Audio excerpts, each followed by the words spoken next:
You're listening to the Huddle Up Podcast with Chad Jensen and Zack Kelberman. Join Broncos Country's deep divers at milehighhuddle.com and sound off. And now it's time to drop some knowledge. Okay, we're live. We're going to let the stream, you guys know the drill. We're going to let it breathe just for a minute here, just for a second. Make sure it's nice and stable. Welcome in, everybody, to the Huddle Up Podcast, presented, as always, by Mile High Huddle and powered by Overtime Media. I'm your host, Chad Jensen. With me, as always, my partner in crime. You know him, you love him. He is Zack Kelberman. Zack, we were complaining that Monday was kind of a quiet news day, but Thursday, I don't know about you, but it's been rough. There's not much going on except for the fact that more kind of photos and things of Drew Lock working out, getting some things together with the receivers, which is better than nothing because, as we talked about a couple days ago, coaches and players, the soonest they might be allowed back into the facilities, I should say, June at some point. Yeah, I mean, on my end, I had a little more news, I guess, with the Dak Prescott raging rumors that seem to never end, but it's good for, it's good for business. I see, though, that more and more players and coaches are holding Zoom press conferences right now. So at least in the absence of OTA practices and minicamps, we at least have some sort of media availability. So as content creators, Chad, you and I, it's good for us. Right now, we wish it was a more normal season, not this virtual off season, but we'll take what we can get right now. Yeah, this thing is killing us, man. It's like we complained about a couple days ago that even if, it's not like there's a lot that happens at OTAs, but at least with OTAs, you get the media availability after each practice, and you hear from the head coach every day. And, it's fodder for guys like us that we just eat it up. We analyze every word. We can spin 20 stories out of 2 players' media availability. And unfortunately, we're not getting that. Now, the Broncos have made a couple of players available for virtual pressers, if you will, and we've been on those. We've put Luke Patterson on those each and every time. And I think we had Drew Lock and Kareem Jackson on one, and then Cortland Sutton. I want to say Noah Fant, but it might not have been Noah. But either way, that's what we've had to get by with, and it's a far cry from what it usually is like traditionally. So hopefully, knock on wood, hopefully they can get back to business here in the relatively near future and get guys back in the building. Yeah, it's encouraging, though, that in the meantime, at least Locke is doing everything he can to meet up with his receivers and form that chemistry. And really, I don't want to say, gaming the system, but he's doing everything up until the boundary of what the distancing rules are and what the nature of society is right now. Locke is conforming to that, but still with the mindset of a franchise quarterback going into his first year as a full-time starter, gathering the chemistry, getting his players together, and giving some sort of advantage before training camp in late July. Guys, you know what today is. It is our favorite podcast episode of the week. We are your football priests, and each and every Thursday night, we're here to offer you the absolution and answers to your burning Broncos questions. And we're going to get to those here in just 1 second. First, though, we're going to run through a couple of quick matters of business, say hello to our awesome listeners and viewers who've been hanging out in the room, like Toy Mafia, Darvel, what's going on? We'll get to your question, Darvel. See you guys. Young Hog, what's cooking? Hopefully it's not still buffering for you, my friend. Big E, Juana's in the hizzy. Johnny Baby's in the hizzy. We'll get to Johnny's super chat here in a minute, but welcome in, everybody. Couple of really quick reminders. We also have a winner of the giveaway on Apple Podcasts to announce tonight. We'll get to that here in just a minute. But really quick, guys, the show is growing each and every week, so we have to make sure our new listeners know how to find us. Make sure you are following the show on Twitter at HuddleUpPod. That's how you keep your finger on the pulse of what's happening with the show in real time. And while you're at it, you want to also make sure you're following Mile High Huddle, at Mile High Huddle. Easy to do. Breaking Broncos news and analysis as it's unfolding in real time. And then one last thing here, guys, is you want to get yourself one of these hats. You want to get a Football Priest t-shirt. You want to get a Mile High Huddle hoodie, State of Being. You want to get a face mask. You want to get one of the mugs that have been really popular as well. Check out huddleuppod.com. Get your swag on. And it's another way to support what we're doing at MHH. If you're not in a position to do that, it's all good. Some people, a lot of people right now are going through difficult times, so we're not going to ask you to do that. But if not, just do this. Here's 3 simple things you can do. Organic to support what we're doing here. First of all, if you're on YouTube and you're among that 35 to 40% of our viewers that aren't subscribed, take care of that. It helps us. It helps you. You can click the notification bell and ensure you don't miss a live stream ever. Like it, share it, especially like it, guys. That helps us in the algorithms to rise up and reach new listeners. So take care of that. This is the Overtime Podcast Network. All right, Zach, we'll get the conversation flowing here really quick by grabbing John. This is 2 nights in a row that he jumps in, leaves a super chat, and then bounces out because he has to work. Jumping in with the $10 super, showing that generosity and support. We appreciate you, John. You know that. He says, just wanted to show my guy some love since I can't watch live again today. Hope the MHH fam has a great night, and remember to smash that like button. Hashtag state of being, baby. Denver Broncos for life. Very cool, John. We appreciate you. And Darvel, Zach, let's answer Darvel's question because he's been, I've noticed this last week or so, he's one of the first people in the room, hanging out, waiting for the stream. He says, good day, gentlemen. Hope you both had a great day. What do you think of Denver on the quarterback position having so many quarterbacks when the team can just spend the salary on a franchise quarterback? I'm not sure what he's getting at there. Translate. I need Zach to translate. My brain's a little confused right now. What do you both think on Denver on QB position having so many quarterbacks when the team can just spend the salary on a franchise quarterback? I don't know what you're asking, my friend. If you want to reformulate that one. I don't know. We'll try to come back to it. We'll circle back and we'll see what we can do. Zach, before we get too much farther, though, let's announce the winner of the drawing. Sure. So we had, let's see, let me count it up here. 7 new additions to, which is doesn't sound like a lot, but it actually is quite a lot on our Apple Podcast page. And the winner is one. Where did it go? We put it in the hat, drew the names. Suspense. It's none other than, where did it go? Oh, there it is. Drew Hollenbach is the winner. There he is. So, Drew, I know you already have many pieces of swag. You've been one of probably the strongest patrons of HuddleUpPod.com. So maybe reach out to us. And I think what we put out there, of course, was the Football Priest T-shirt and the face mask. Maybe you want a face mask. So reach out to us. Let us know. Do you want both pieces? I don't recall if we sent you a shirt. You might already have a shirt. But reach out to us, Drew. Congratulations on that. And thank you for heeding our call to action. So many of you have. 7 beautiful 5-star reviews, Zach. That's what we needed. Yeah, thank you to everyone who's left reviews and every single listener, every single commenter, every single donator, supporter. We have our 7K special coming up, Chad. We're going to give back to our fans, give back to our show's listeners. We're excited about that, but congrats on that, Drew, and keep leaving those reviews, guys. We do appreciate it every time you do. It's very generous, and it doesn't go unnoticed. And if you are among those that left a review and didn't get your name called on this particular giveaway, hold out, because at the end of this month, we'll do another giveaway for the month of May. We kind of got away from doing that for a minute, Zach, but I think we should start doing it again. Yeah. Making sure people know how to review and subscribe on Apple, and then doing a giveaway on Apple. So I believe we actually had a question about that, Chad, about leaving a review. I'm trying to find it in the chat right now. Yeah. Kathleen wants to know, Chad and Zach, please explain how to write a review on Apple Podcasts. I listened to several podcasts yesterday, but I could not leave a review. So it's okay. So here's the key is, obviously, if you're going to leave a review on Apple Podcasts, you have to do it listening on Apple Podcasts, right? So, and if you're listening on Apple Podcasts, I just put a link in the chat stream. Here's the problem. I'm not an Apple user, so maybe you're better off answering this one, Zach, because you use Apple, and I'm one of the great unwashed, Android users.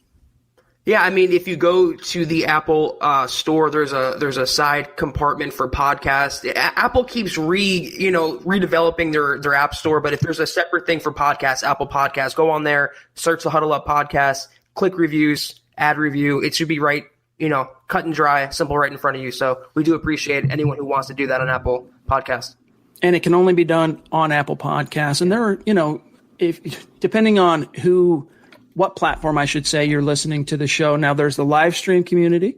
Then there's some people who listen to the upload of the podcast that gets edited after the fact and uploaded on YouTube. There's I don't know, 300-400 people that's how they listen to the show.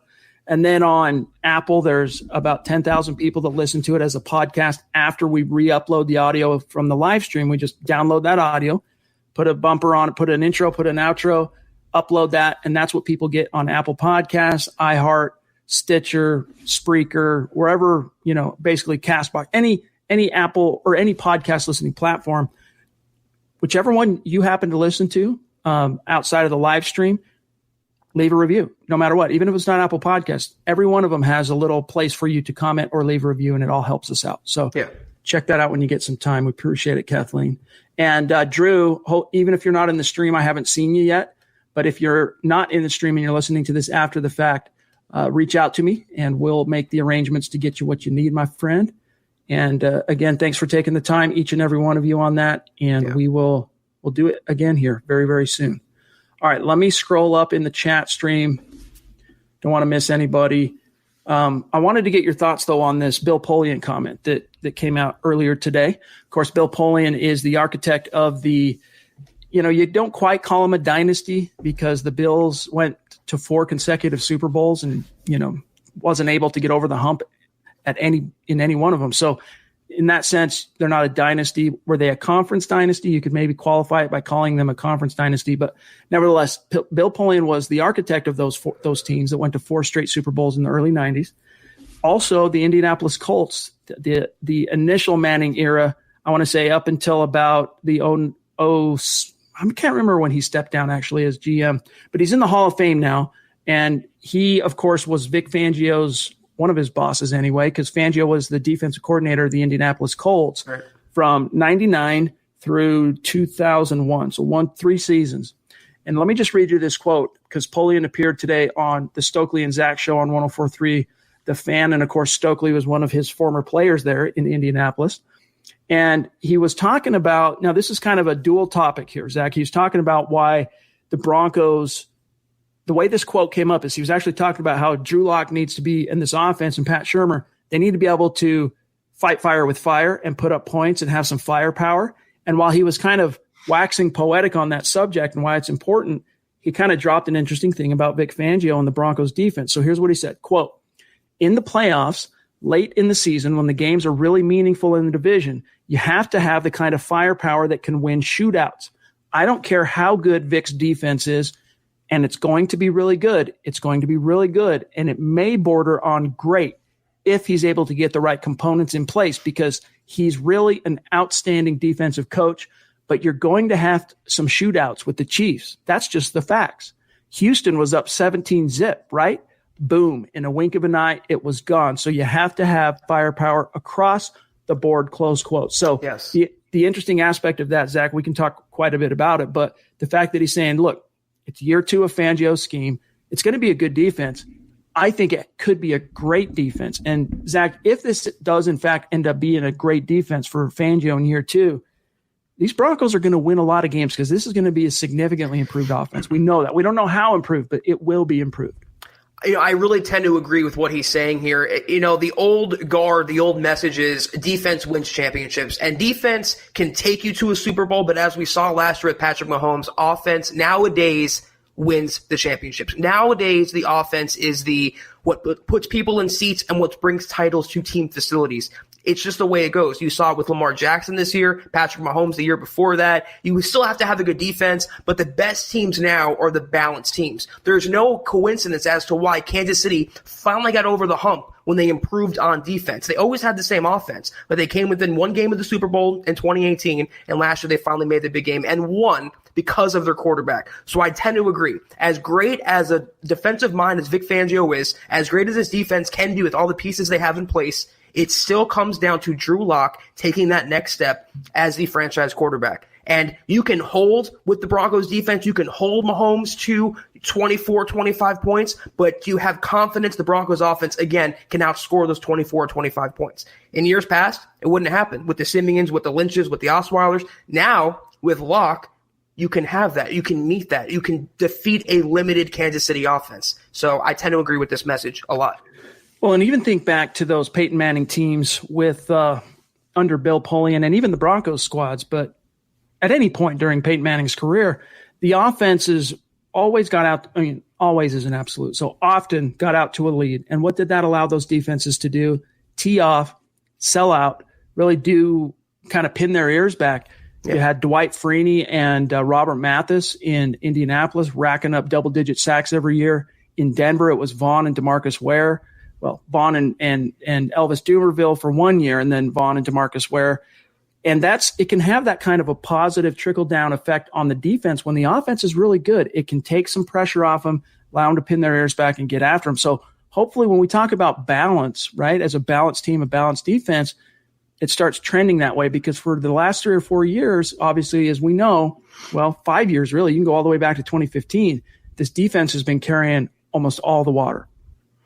I don't care what kind of defense you have. You can have the 2000 Ravens defense, but nowadays in the 2020 NFL, you're not going to win games 6-3 anymore. You're not going to win games with just a dominant ground game. Look at Lamar Jackson and the Ravens. For as good as he was last year, he got bounced out of the playoffs pretty quickly. He wasn't putting those offensive numbers up to hang with the better teams that he was facing.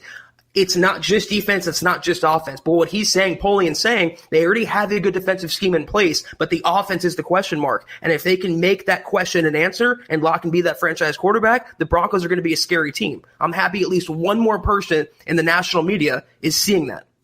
This is the Overtime Podcast Network. Let's grab Robert here, who wants to know which AFC West team besides the Chiefs will have a dangerous running game. You know, the Raiders did last year, with Jacobs. Very good point. I think even though we don't quite yet know how the snap share is going to work and overall what the scheme is going to look like exactly, who was it today? I read an article. They ranked Melvin Gordon and Phillip Lindsay as the number 2 running back duo in the NFL. Wow. So honestly, I think it's when it all comes out in the wash and you can actually look back on it and measure statistics and the whole nine, I think it'll be pretty close between the Chiefs and the Broncos in terms of which running game is the most prolific. I'm going to give the edge. Assuming Melvin Gordon is the Melvin Gordon the Broncos think they're getting, him with Phillip Lindsay, considering his talent and ability, they're going to have the best running game. But the Raiders with Josh Jacobs, he's a really, really good runner, and the offensive line is built to open holes for him. The Kansas City Chiefs, they had Damian Williams. They drafted Edwards-Helaire. That's a pretty good ground game when Patrick Mahomes is your starting quarterback. I'm still giving the edge overall, considering how pass-happy that Chiefs offense is and how they're going to rotate running backs in Kansas City. I'm going to say the Broncos have the best running game in the West. I was peanut butter and jelly, dude, when the Chiefs took Clyde Edwards-Helaire, dude. Great pick. I was hoping not early. I didn't want the Broncos to spend a first or second round pick, but there was a part of me that was hoping maybe in the third they could get him. But anyway, that's neither here nor there. Super Chat superstar Christian jumps in with a $5 super. Appreciate you, my friend. Christian. He says, do you still expect the Broncos to sign one of the 3 tackles come July or August? So speaking to those top 3 that are still out there, if you had to make a bold prediction now, Zach, or you were putting some money down on it, what's your answer for Christian?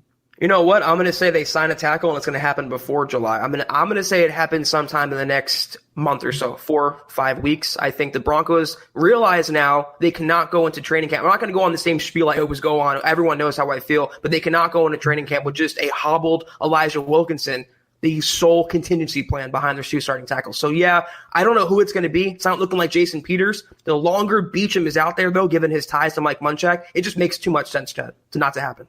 I agree. And they have a little bit of wiggle room, a little bit of Evan Mathis money to throw around in that respect. And they can create more by releasing a few players. It's not that hard. Yeah, especially Jeff Heuerman at this point. Yes. It's what are you waiting on? It's a logjam at tight end.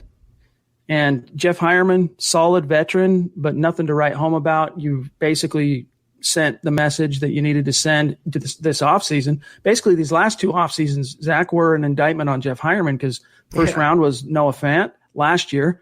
This year, not only did they sign a tight end and Nick Van Epp, but then they also drafted Albert O. It's a great point. Yep. We'll see. Brian, speaking of superstars, really appreciate you, my friend, jumping in. Still the individual record holder for the biggest individual super of all time. And we don't forget that, Bri. So it's good to see you, my friend. He says, I'm happy I get to see at least 2 of the first 4 games in New Jersey. I'm trying to think. 2 of the first 4 games. You got the Jets in week 4. Week 3 is Tampa and Denver. Week 2 is Pittsburgh. Week 1 is Tennessee. So I'm not sure what you mean by that, right? Yeah, it can't be the Giants or the Jets, the only teams that play in New Jersey.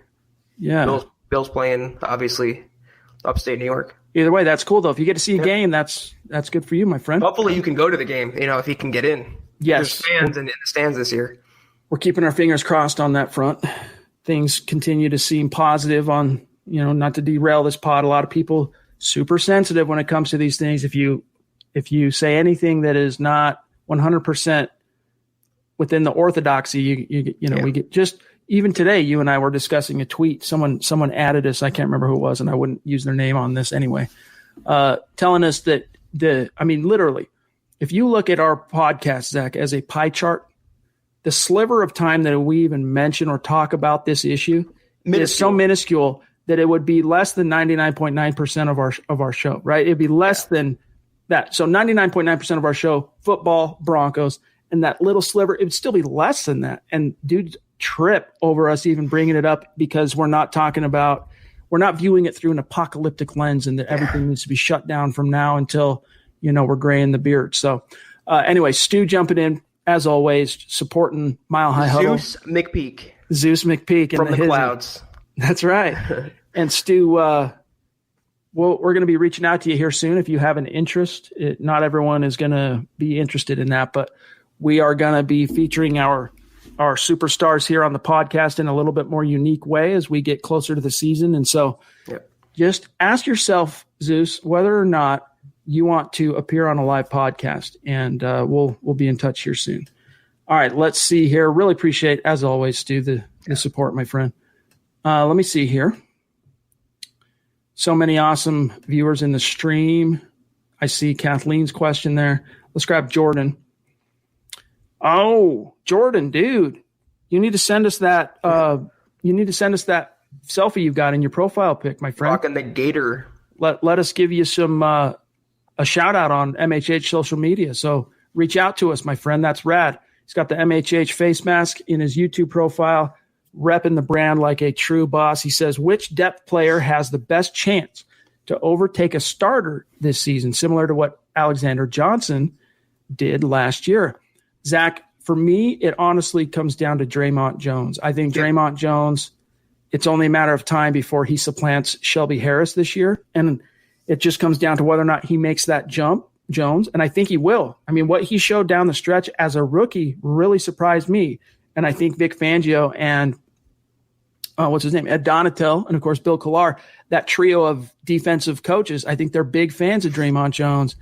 They're going to encourage that. The Broncos only brought Shelby back for 1 year, right? It was a 1-year deal. They said something in a subtext, right? When they only brought him back for 1 year, they're saying that, look, we've got options at that position beyond this year. And I think you're going to see Draymond.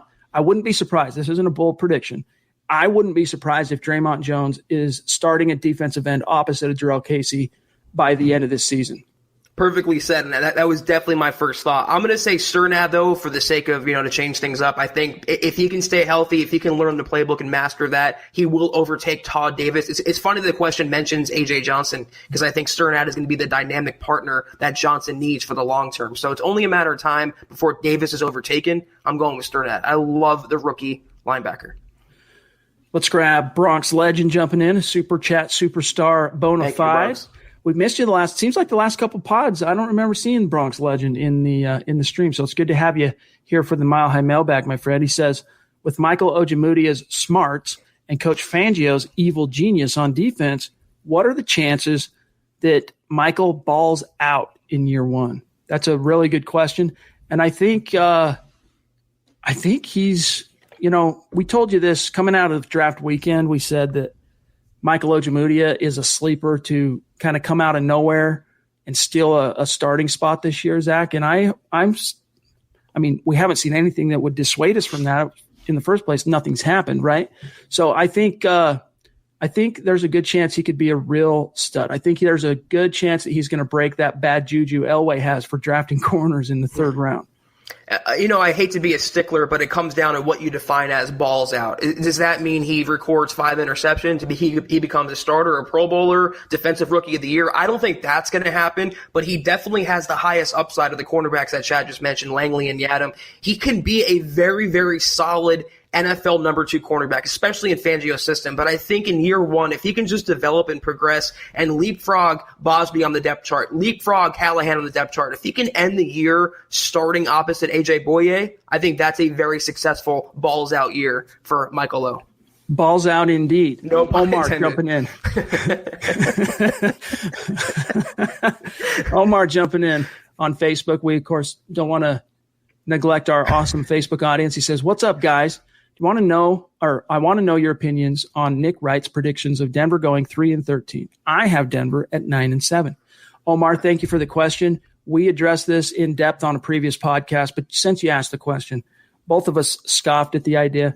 I did a way too early predict. We both did. In fact, that was one of the podcast episodes. We did a schedule prediction. We went through each game. I want to say, Zach, you picked 10 wins and I picked 11, and it was off the cuff, kind of a gut reaction to the schedule release the night it came out. And then I even went in after the fact and did a longer evaluation of the schedule, and I'm sticking with 11-5 for now, and then I'm going to reevaluate after we see this team in its current form at some point this summer in the preseason and whatnot. So suffice to say, he is a Chiefs fan, Nick Wright, and I think that kind of colored, if you will, his analysis here. And a bad Chiefs fan. He had that old banner behind him. It's like from 1955. I don't understand why you try to show that off, but there's nothing more to say about him. He's baseless. It's ignorant, lazy, stupid, ridiculous tape. I don't want to drag him further. We spent about 2 pods just clowning on him. He's this year's Adam Rank, and just as Adam Rank did this year after last year, Nick Wright will, or at least should, apologize to Broncos fans for that ridiculous 3-13 prediction. They're going to win more than 3 games in the first 6 or 7 weeks. And he will come around and see. But by that time, the Broncos, I don't want you on our bandwagon. 3 wins? To hell with you. Yeah. He's going to need a lot of A1 sauce to eat all that crow. That's right. It's coming. Just some thoughts for Jerry here, who is coming out of replacement surgery. He says, "In my room, just finally got the pain under control, and holy smokes, my boys are on. Happy to see you here." We're happy to see you, my friend, and hope you recover from that quickly, my friend. That's Glenn talking to Beast. I won't grab that one. All right, let's see what else we got here. Barry McBride jumping in. Thank you, Barry. Barry, it's good to see you. Barry wants to know. Good question right here. As a Browns fan, what level of play should we expect from Andy Janovich? And why did the Broncos let him go? Barry, I love you, my friend. Barry and I go back a ways. It really comes down to the fact that Pat Shurmur does not utilize the fullback position. The funny thing about it, Barry, is you probably know this by now because I know you're a man that does your research covering the Browns. The Broncos extended Jano, and they paid him. He's a former, 6th-round pick in 2016, I want to say. And he played out his rookie deal. They extended him last year. And so you figured, he's got at least another 3 years, the term of his deal out to play out in Denver. But then Shurmur, they fired Rich Scangarello and they hired Shurmur.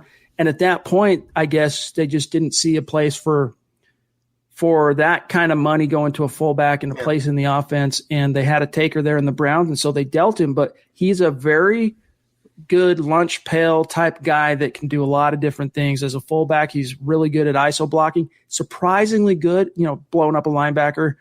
He's surprisingly good with the ball in his hands. His first touch, Barry, I don't know if you're aware of this, his first touch from scrimmage as a pro, he took it to the house, 32 yards against the Panthers in the season opener as a rookie in 2016. So we were set. Everyone in Broncos country was sad to see Jano go. And we just know that, it's probably the best thing for him because he wasn't going to have much of a role on offense this year, Zach. It's not like the Broncos were trying to save money in the backfield, though, but with Janovich, because they gave whatever they saved to Melvin Gordon, his $13.5 million guarantee. Different tangent, though, about Janovich. It's a dying breed in the NFL fullbacks overall. I mean, they're really not utilized by a lot of NFL offenses, including the more single back like Pat Shurmur's offense and the Rams offense over there in Los Angeles. But the thing about Janovich, he can do everything really well. He can catch the ball. He can block devastatingly. He's good on the goal line. He's good on specials. He's a fan favorite, good in the locker room. It's a really good pickup by the Browns for that offense with Baker Mayfield, Nick Chubb, the 2 receivers they have. If he can just, utilize him. If he can get on the field, he will make an impact. But I do like that trade for the Browns, and they gave up nothing to get who I think is one of the premier fullbacks, as much as that means in the NFL. This is the Overtime Podcast Network. Exactly. Nad Ludlow jumping in with a $5 super, one of our Nat. superstars. He says, my uncle has been a Penn State season ticket holder for 40-plus years.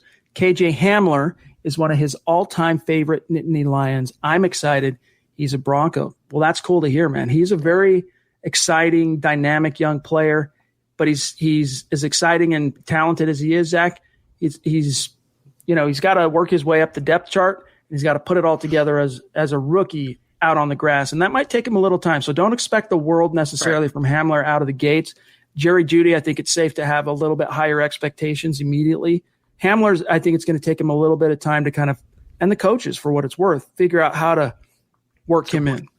Yeah, I wasn't the biggest fan initially of the Hamler pick. I mean, I'll say it again. I didn't think the Broncos should double up that soon. But I've come around and I've resigned myself to him being on the team, and I've accepted him and what he can bring to the table, that Tyreek Hill level speed with Drew Lock, Courtland Sutton, Noah Fant, Jerry Jeudy. It's so exciting. But what Broncos fans think is because he was a second-round pick, because he's super fast, he's going to be a 1,000-yard receiver. He's going to be an instant day-one contributor. Like Chad just said, he can be a sub-package player to start out. He can be a rotational player to start out. He might not be getting significant snaps. They can put him in 3-wide packages. They can just have specific routes he can run on the field. He's going to be a weapon going forward, but 2020, at least initially, it could be kind of an acclimation process for a guy who needs to develop more of a well-rounded game than just speed.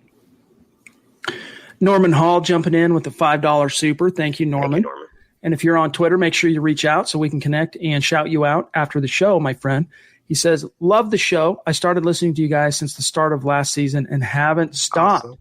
That's awesome, dude. I'd be curious to know, Norman, how you came across the podcast. Was it as listening on Apple and then you heard about the live streams? Was it from YouTube, the live streams? And I'd be curious to know, et cetera. And Jordan here, Jano was great for special teams too. Was he just traded to get salary cap relief?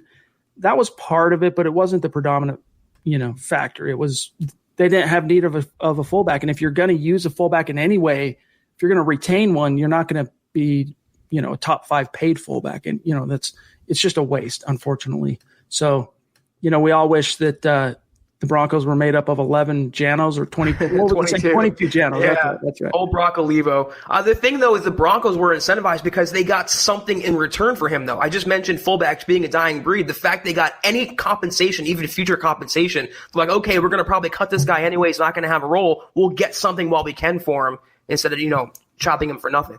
Yeah. Yep. And, they drafted him with a 6th-round pick, utilized his services for 4 seasons, and then dealt him for a 7th. So that's not a bad deal for the Broncos. Yep. Ashish jumping in on Facebook. Hi, guys. What do you think about Pat Shurmur's offense? Is it really good at utilizing the various weapons we got in the offseason now? I heard it is very player-friendly, but the same was said about Mike McCoy's offense in 2017, which didn't last long. Scoring enough points is very crucial in today's NFL. And also, do you think we'll have an NFL season this year? Maybe not. Maybe not, or without fans in the stadium. All right, Ashish. Night and day difference between Shurmur and Mike McCoy, first and foremost, is the fact that this is unlike McCoy's. Shurmur's offense is quarterback friendly, and there's a lot of ways that it's quarterback friendly. Mike McCoy's, meanwhile, he had a playbook that he brought in 2017 that had over 1,100 plays. It was like a Cheesecake Factory menu. Yes. Okay. You can't install that. You can't expect your guys to learn that. There's nobody. Peyton Manning doesn't have 1,100 plays memorized in that big football brain of his. So just bogged. I don't know what it was. He found a way to groove with Peyton. Mike McCoy deserves credit because he converted the Kyle Orton offense that began in 2011 and turned it into the most prolific rushing offense in the NFL when Tim Tebow took over.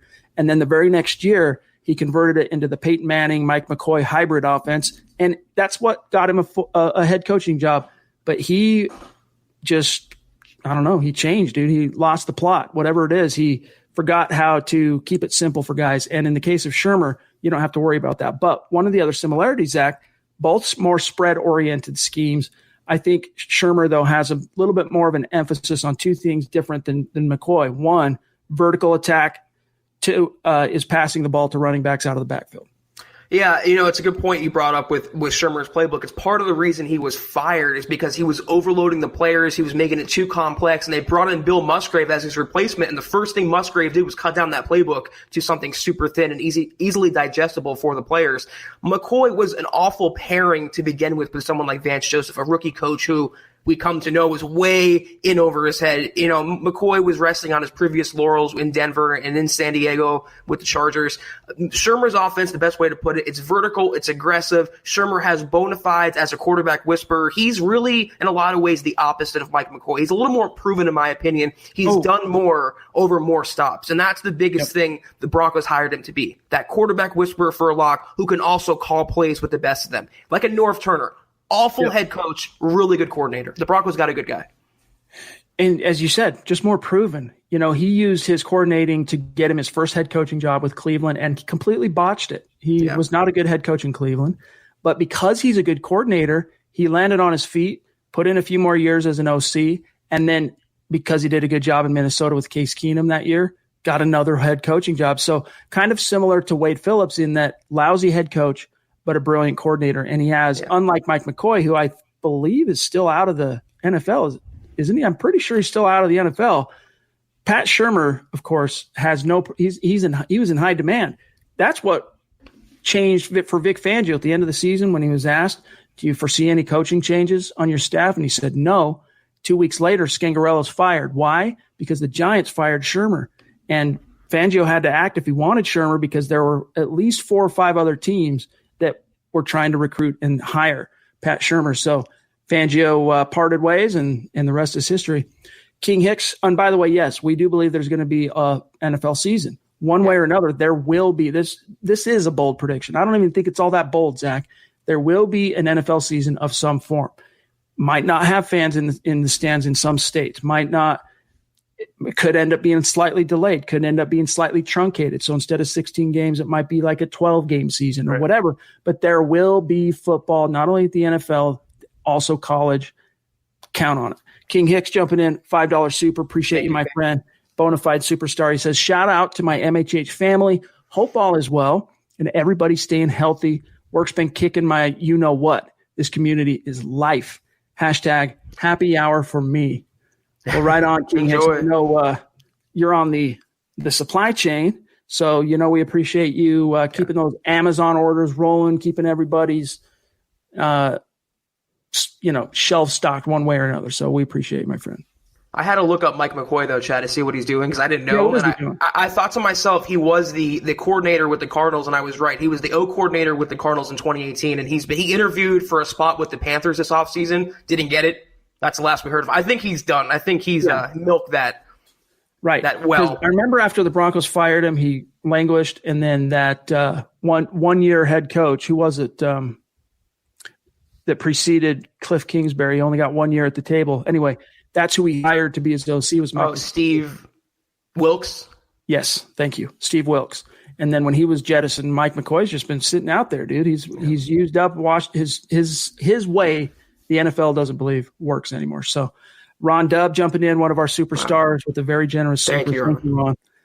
He says, hey, everyone is in awe about the wide receivers and the running. Excuse me, let me start that over. Hey, everyone is in awe about the wide receivers, that the running backs get lost in the shuffle. The running backs will be used heavily and frequently. There will also be more disruption on defense. How early do you think we'll get our first turnover? Bold prediction, Zach.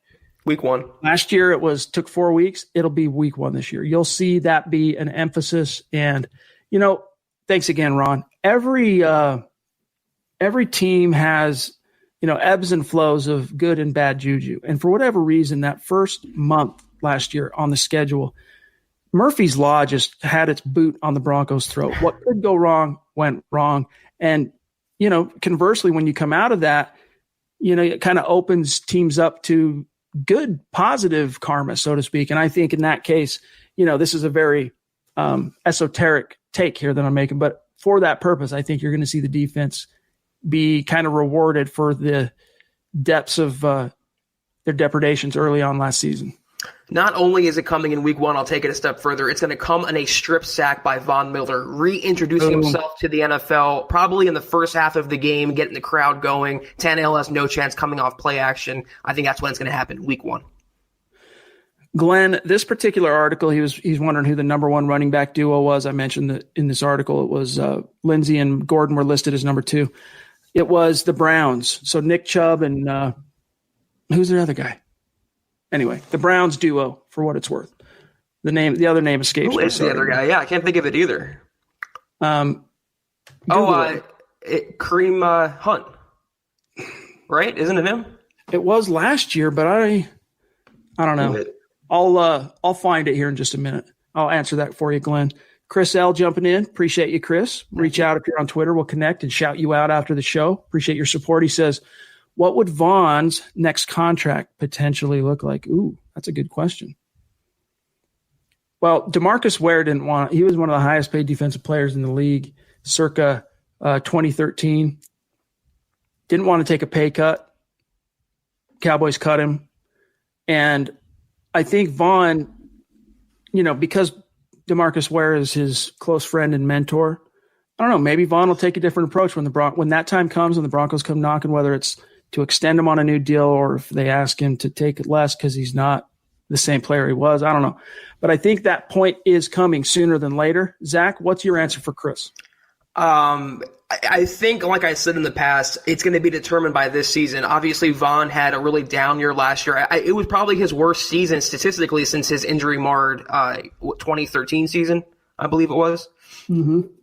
So if he goes back to being the Von that we know, the 15, 18, 20 sack Von, the Broncos will have no leverage. You can starring on a Vic Fangio defense, back in the playoffs. He's back at being the franchise cornerstone. But if he gets injured or has another down year, the Broncos are going to be like, listen, we'll give you an incentivized 2-3 year deal, prove it deal, and let's get back to the bargaining table. It's going to be determined a lot by 2020. Very true. Very true. This is a crucial year for Von Miller. Not to say like nobody misconstrue what we're seeing here. He's not on the bubble or anything like that, but in terms of his long-term standing with the team, he really needs to hit it out of the park this year. Doesn't mean he needs to lead the league in sacks, but he needs to get back into the double digits, be a consistent force, make plays when the chips are down like he did for all those years. And earn that money. And the money will flow. Yep, that's right. Mike, very cool, my friend. That's right, skate punk from the 90s. I was in a band for many years in straight out of high school, dude, and we were a skate punk band, and we toured around. We had a lot of fun with it and played on the Warped Tour for a couple of years, and it was a lot of fun back in the day. But skate punk now, most people don't even know what we're talking about. But for those of you who are curious, skate punk, some of the bands you might know, like Offspring, technically, that they were a skate punk band from the 90s. So that's just one example. But it's good to meet a fellow punk rocker, my friend. That's still, honestly, dude, if you looked at my musical rotation at 40 years old, it's the exact same bands, dude, that I listened to when I was 15, et cetera. What does he say here? Can you get in Spotify so I can listen in my Tesla and not tie up my phone? We're on Spotify, bro. It's a nice flex, too, with the Tesla. And, yeah, dude, that's a nice little flex you got there, buddy. Kind of jelly right now. Yeah, dude. All right, let's see here. What else we got? A lot of great comments. Let's see. Kenneth here.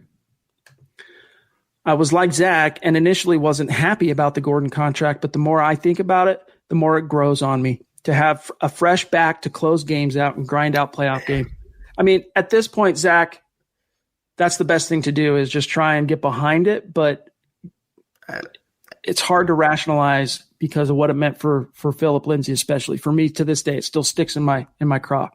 But it's like get behind the contract or get behind the player. I can get behind the player. I'm never going to get behind $6.5 million for him. I just can't get over that. It's too much money. The Broncos overpaid for him. He's a good player, but I liked Philip Lindsay in his role. So I can't get behind the contract, but eventually if he's the workhorse the Broncos think he will be, I can get behind the player.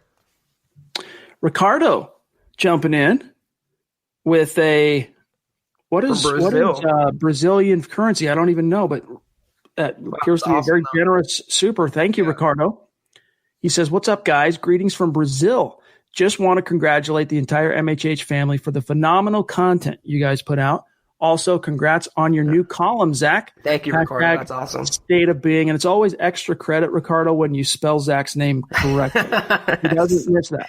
It's so rare. I've gotten every variation of my name, Ricardo. That's so humbling. Thank you so much for checking that out. I'm going to have a new one up very, very soon within the next day or so. So hopefully you like it. Thank you again. That's awesome. Brian, 1. The answer is 1. I have 1 Red Bull locked and loaded, ready to go at my side for each and every podcast. 16-ouncer, baby, because, I have a really high tolerance to caffeine because of what I do for a living. All right, let's see here, guys. Bear with me. Oh, David jumping in. Very generous being the superstar that he is on Super Chat. Thank you, Dave. Appreciate you, my friend. He says, still waiting on my merch. I know, dude. That's a good opportunity. Let's talk about this real quick because people like Pobby have been really patient. Others out there who are waiting on their merch. Guys, it's been longer. The lead time, the wait time has been longer than we initially thought. And we just want everyone to understand on the merch store, we don't control fulfillment. So when someone makes an order, that order goes to our third-party provider who actually manufactures it and then ships it out. And because of the word that shall go unnamed, we received notifications about, I want to say 2 weeks into April, that things were slightly slowed down. Like the turnaround time wasn't quite the same as it was. But, and it kind of held steady like they said it would for about 2 weeks. But lately, man, it's been quite a bit longer. So we just want to be out on Front Street with everybody on the merch store. It's, I would say 2 weeks. It's a 2-week wait. And that's just, that might make for some people right now might not end up going to the store and buying something. We understand, but just know we can't control that.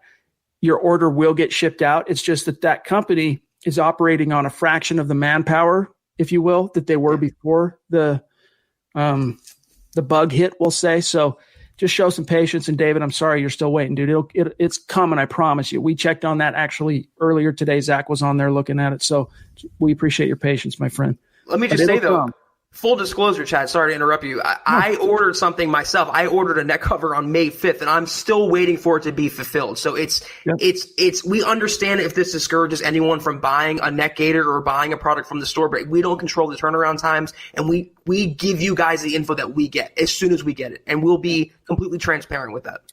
Yep. And as soon as we know that maybe some of those restrictions and delays have been lifted off, we'll let you know.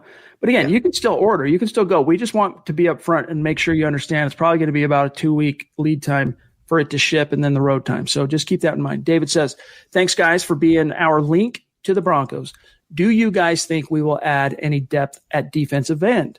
Which, honestly, David, I don't because, I mean, it depends on how you view the position, David, because a lot of people confuse Shelby Harris's position, for example, with Vaughn and what Chubb do. They're the rush linebackers. The defensive ends in this scheme are the Shelby Harrises and the Jarrell Caseys. So you've got 2 bona fide veteran starters, Zach, behind them. You've got a plethora of young guys just chomping at the bit to get on the field, including Draymond. We already talked about him tonight. DeMarcus Walker. Covington. Yep. I feel like I'm still missing one. But so for that purpose, David, McTelvin Agim, 3rd-round pick. So for that purpose, they're kind of loaded for bear on this hunt at defensive end. I don't think you're going to see anything new come that way. I think if there's one position that they can safely leave alone for the rest of the year, it's defensive line. They have plenty. It's a great mix too, Chad, of veteran and youth, young and old. It's a good mixture of potential and also floor right now for the Broncos. But that big trade for Jarrell Casey, I'm still excited about that. Regardless of the backups behind him or the depth behind him, having his prowess on the defensive line for a 7th-round pick, my favorite move of the offseason, Chad. Amen. George jumping in, one of our superstars from MHH Mount Rushmore. We appreciate you, George. And by the way, thank you for clarifying on Twitter. On his super chat yesterday, there was a little bit of a typo, and it kind of confused Zach and I at first, but then we kind of figured out probably what he meant. And then after the fact, he reached out to clarify on Twitter. So thanks for doing that, George. Appreciate you, my friend. And we're looking forward to you being in the gut reaction streams after each game this year as well. There will be games. It's going to be fun. And yeah, this is a reminder, Buona Beast here, Kelberman's Corner. Zach has a column and a mailbag that he's going to be publishing under milehighhuddle.com called Kelberman's Corner. That's going to be a couple times a week. So be looking for that. Kathleen here, Chad and Zach, a big thank you for not talking about the word that shall go unmentioned. You both are the best sports guys that discuss the Denver Broncos. Thank you, Kathleen. Appreciate that. Very kind. And as you can see, we don't talk about it. And maybe when we do, when it does come up, we get blasted for one word coming out of our mouths though when we discuss it. Yes. And I think it's because we don't just regurgitate what is being pushed around in the mainstream press. So I don't subscribe to the groupthink in football and politics and my personal opinions. I don't believe in the groupthink that check marks what they're saying. I'm forming my own opinion, and those who disagree with it, I'm sorry. Amen. Leroy jumping in. Appreciate you, my friend, on Facebook. He says, Douglas Coleman, the undrafted safety from Texas Tech, I think can be the replacement for Will Parks when given a chance. He's a ball hawk. What do you guys think? The way it was explained to me when the Broncos first signed Coleman is that he's the quintessential Fangio DB. So if that proves to be true, I will watch some of his film. His representatives sent us some cut-ups from to Mile High Huddle that we looked at. Very intriguing young guy, and he's right, Zach, ball hawk. So that's one thing you couldn't really say for Will Parks. Very physical, very willing to do whatever his coach has asked him to do, versatile, kind of a jack of all, master of none, but not a ball hawk. And if Coleman can bring that to the table as a third safety or as a nickel safety in their big nickel packages, that could come in handy, man. Yeah, Parks was more TJ Ward, whereas Coleman is more Justin Simmons. More of a rangy defender. He can probably be more of a playmaker in this scheme. I really think he can push Trey Marshall for that third role. I think Marshall has the leg up right now considering his experience with the team, but Coleman's very, very talented. He shouldn't have went undrafted. The Broncos got a steal there in the 8th round of the draft, the unofficial 8th round. I think he will make the team and he will push Marshall for that third spot. Robert wants to know, do you see Patrick Morris keeping the starting center position and maybe Lloyd Cushenberry becoming a depth piece in 2020? That's always possible because, again, the way Nick Kendall explains this makes a lot of sense. And that is that, we get really excited about rookies, especially those drafted in the premium rounds. And they're kind of an unknown quantity and an unproven entity. And because of that, it's easy to get a little too out over the skis in terms of optimism. So in that sense, there is an element to Cushenberry that it's kind of like believe it when you see it. However, he is a very proven player at the position. He was considered to be a fringe first round guy leading up to this draft. So I have no problem. I don't really second guess what I'm about to say. I think he will be the starting center this year. But if it does end up shaking out that he needs a little time to marinate, it won't be the worst thing. He's under Mike Munchak's wing. He'll get the coaching he needs to be the player the Broncos eventually need him to be. But I'll tell you this, Patrick Morris, he did see a few reps on the field down the stretch last year, the last 2 weeks. Did not impress me. So I'm hoping it's Cushenberry because I don't think Morris really has it. Well, considering the way the Broncos devalue center, they didn't pay Paradis, they didn't pay McGovern, but they invested a fairly premium pick in Cushenberry. They got him, I think, at a great value. He is, by most accounts, going to be the week 1 starter. He would have to fall on his face. He would have to fall behind in his development or suffer an injury. It's the only ways. Morris is a nice depth piece. Morris is a nice project for Mike Munchak. But Cushenberry is a starter. He has more talent, more upside. He is the missing link for the rebuilt offensive line, and he will be in the starting lineup in week 1. Man, the stream just did a jump, and I think it jumped some superstars. So I'm going to hope our YouTube analytics are back up, and I'll go pull it here in just 1 second. That's right, J-Bone. I am 40. I don't know. Way. I look 22, right? Not a day over 40, 21, dude. I was going to say, John. Yeah, dude, it sucks. Flippant Booch. That's a topic for another time. Chad's banned. Maybe if you reach out to me on social media or email me, I'll tell you anything you want to know. But I don't know that it would be perfectly appropriate to talk about on this podcast. And it's not because we were like crazy or anything. Like wasn't profane or anything like that. But it's just not a stream I want to cross. Frankie jumping in. Appreciate you, my friend. Thank Superstar. He says, very generous super, by the way. Thanks, Frankie. Hey guys, just saying hello and go Broncos from Colorado Springs. Very cool, Frankie. Thank you, my friend. And King Hicks reminding everybody Smash that like button. We appreciate that. Make sure that like button is pressed in some capacity. All right, Zach, if you wouldn't mind. Yeah, that's not a question. Hold on one sec. And Todd, sorry, man, I didn't mean to get your hopes up there. If you'll grab JP, I'm going to hop onto YouTube real quick, and then I'll hop in on JP after you address it. Yeah, JP, drop it in $4.99. We appreciate you, JP. Thanks for that. He goes, just checking in, y'all. I'm in my finals week for school and so far doing well. That's awesome to hear. Hopefully, congrats. Hopefully you have a smooth finals week. Want to show some love. MHH, best pod in sports history. # state of being. JP, we hope that our pod is the first in a very good week to come for you in finals week. I remember that. It was always a good feeling when it was over with. And in these uncertain times right now, I'm happy that, it's going well for you. Hopefully. Yeah. What are you, I'm curious what you're studying, my friend.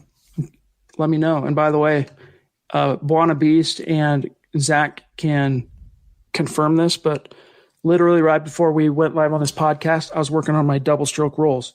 Yeah. Still trying to master that, dude. So drummers unite. All right. The stream, and thanks again, JP.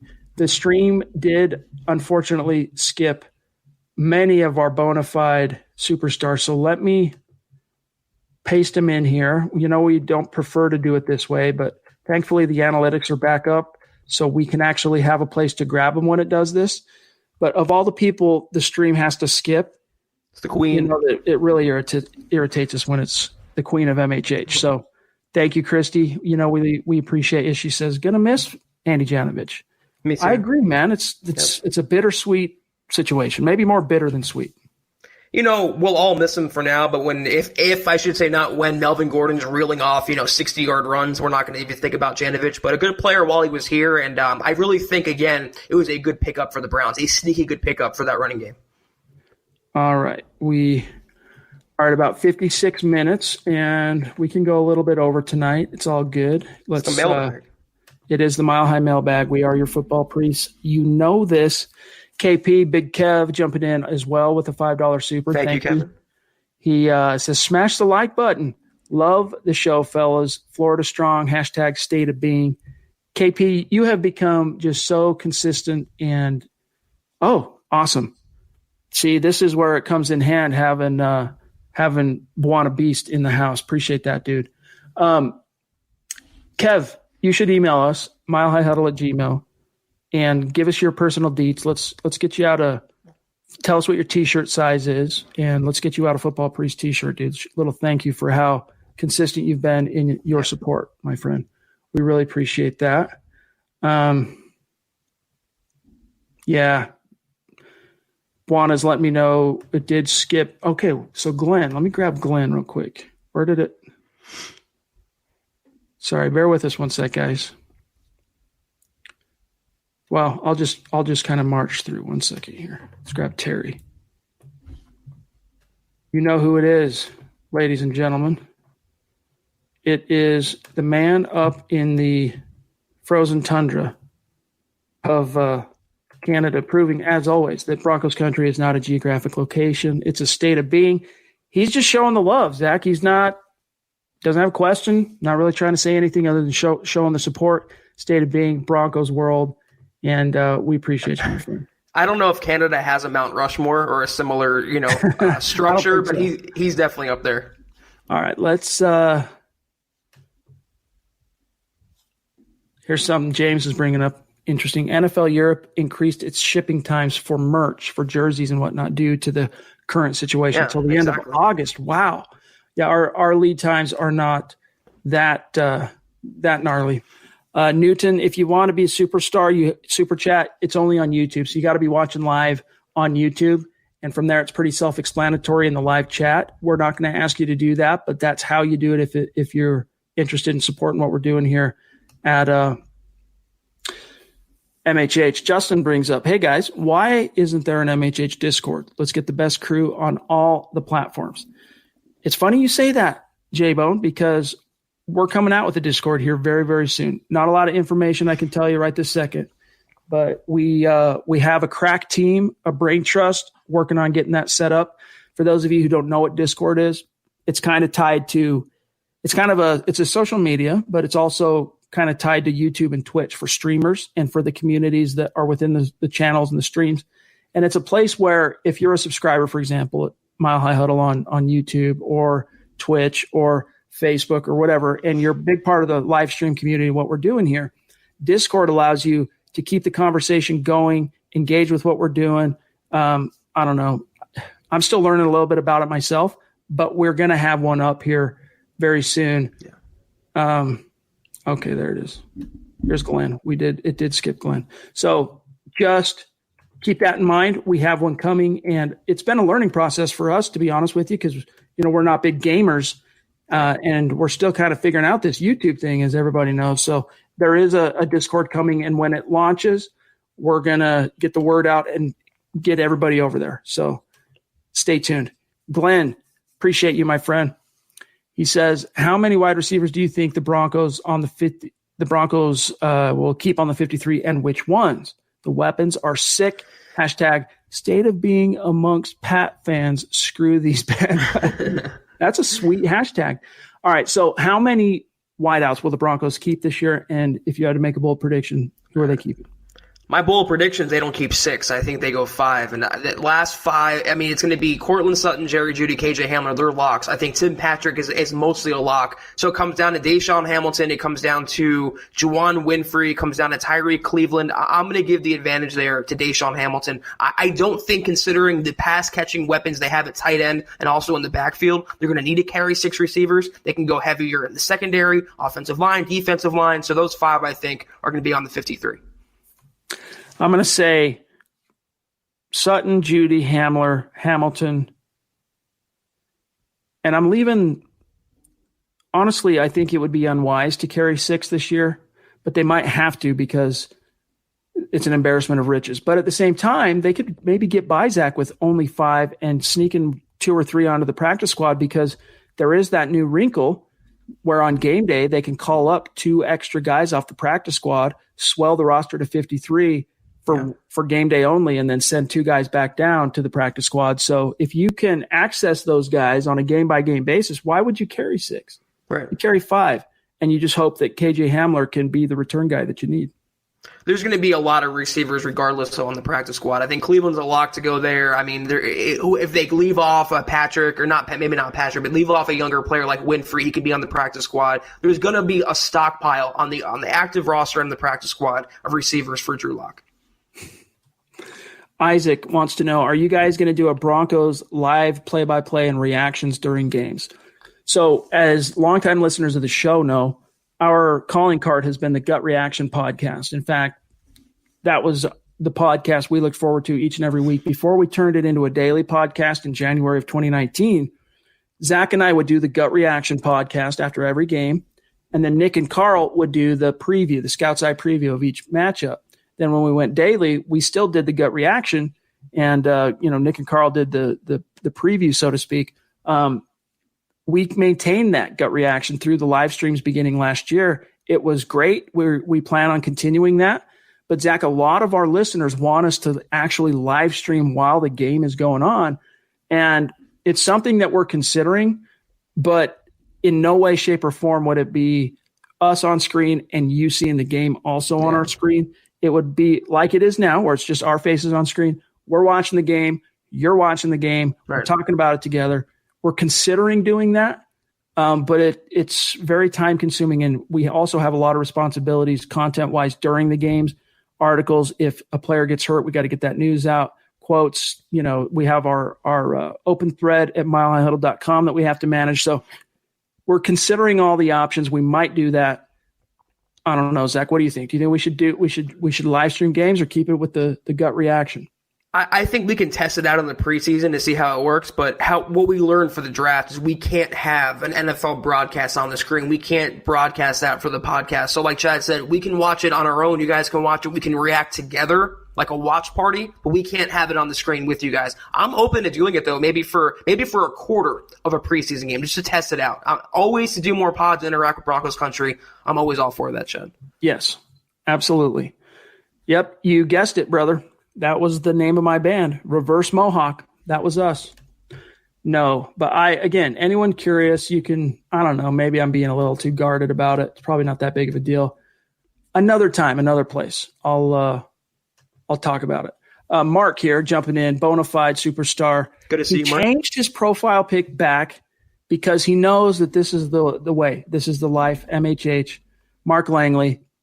I'm a little disappointed there's not a joke in this super chat, to be honest with you, Mark.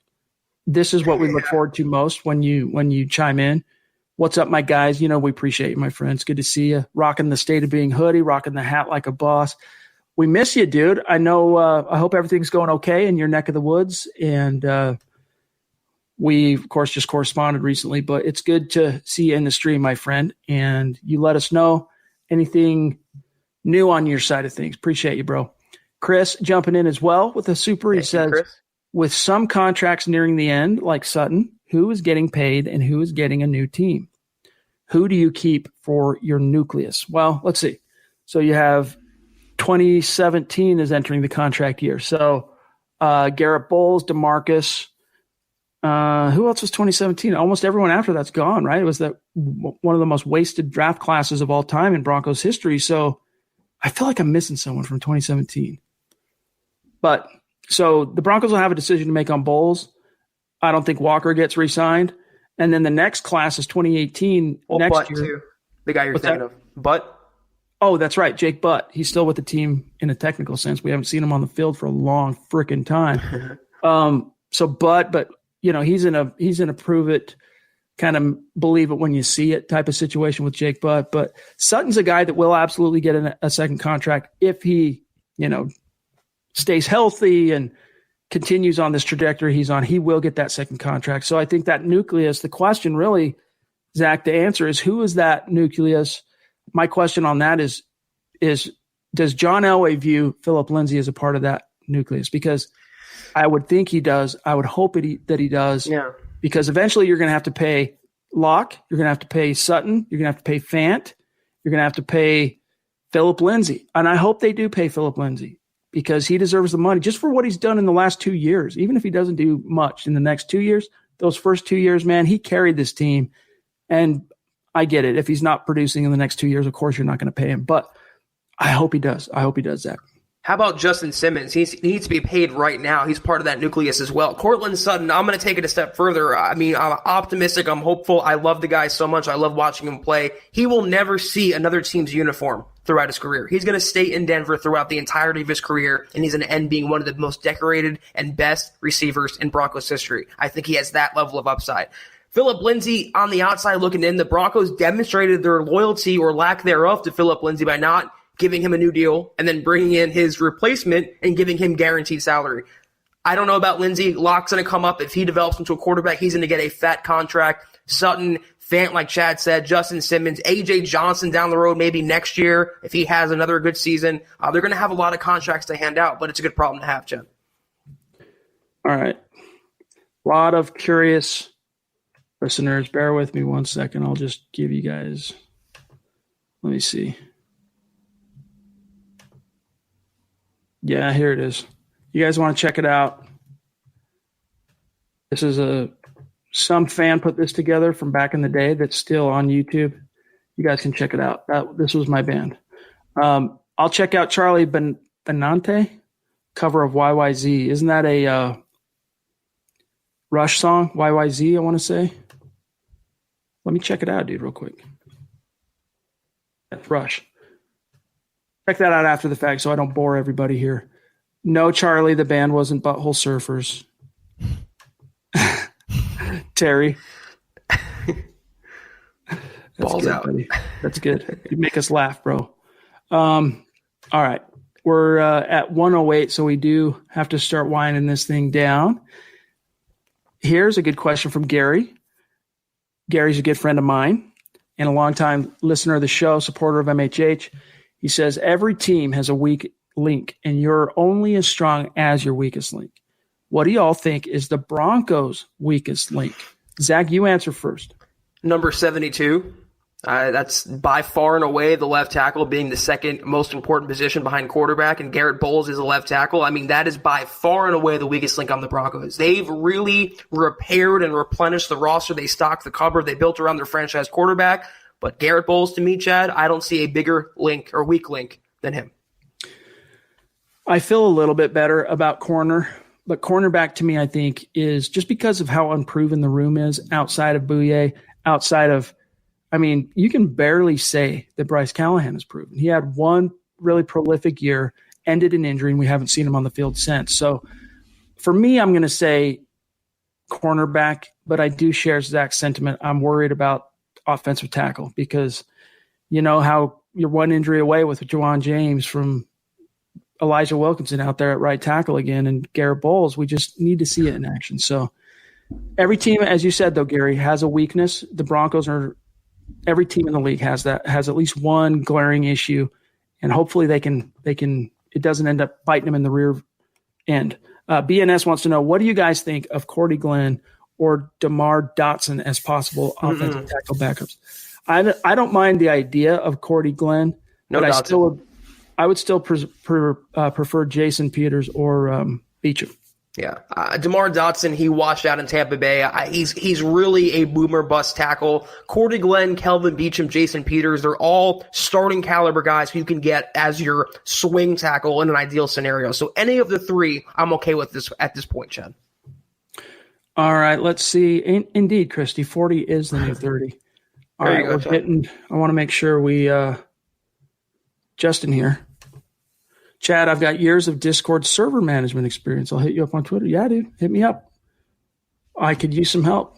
We'll see. No promises. We'll see though. I mean, I appreciate the offer. Let's see what we can come up with, man. All right. Bear with us 1 second here, guys. We have to start winding it down. Here he is. Mark Langley jumping in, $5 super. Once again, had my septic tank cleaned out, and the service tech guy's name was Garrett. And I told him I'm glad you're here because I have a lot of used toilet bowls. Hashtag MH. Never fails, Mark. There you go. Now we're talking, Mark. Oh man, now we're cooking with grease, baby. That was funny. All right, let's see here. Just love the conversations that catch fire in the chat stream within the community. It's just cool to see people connecting around the pod. It's really cool. Derek, it's all good. Jumping in with the $10 super. Appreciate you, Derek. Just made it. Sorry I missed most of the pod. Hey, we'll forgive you, my friend. Appreciate you jumping in like that. And Derek, if you're on Twitter, let me know. Reach out so I can connect. We can connect and shout you out, my friend. Mark, again, wrong profile pic. My bad. Hashtag hey. All good. Okay. I just want to make sure we're not skipping anybody, guys. Unfortunately, we have to get out of here. We're getting a little long. Todd says, Chad, I think you and your crew do a great job with your analysis and creating interesting and fresh content about my favorite team in all sports. Thanks for reading my lame joke. All good, dude. Appreciate the kind words and appreciate you being with us here. Zach, if you wouldn't mind really quick grabbing one, just a comment, a question real quick. I'm just going to circle back on YouTube and make sure we didn't miss anybody on the super chat. Yeah, I see Dylan dropping in $2, sir. Appreciate you, Dylan. Valued, consistent listener. We love you, Dylan. Yep, there he is. Hope we can have a meetup after all this. You know, Chad, it's one of the biggest, in a year full of disappointments, it's one of the biggest disappointments that our Vegas plans for the draft fell through. We had this entire thing ready to go. The logistics, the flights, the hotel, what we're going to do, what the meetup consisted of. We are going to have it again. It's not going to be a cancel thing so much as postponed to a later date, but it will come sometime in the future. Yes, and maybe that ends up being some kind of a tailgate for a game, maybe in Denver. Of course, right. Denver would be the obvious solution or the obvious destination for that. Maybe we could also do one. We have a lot of listeners in Vegas. Maybe we could do something on the Vegas away game when they play the Raiders.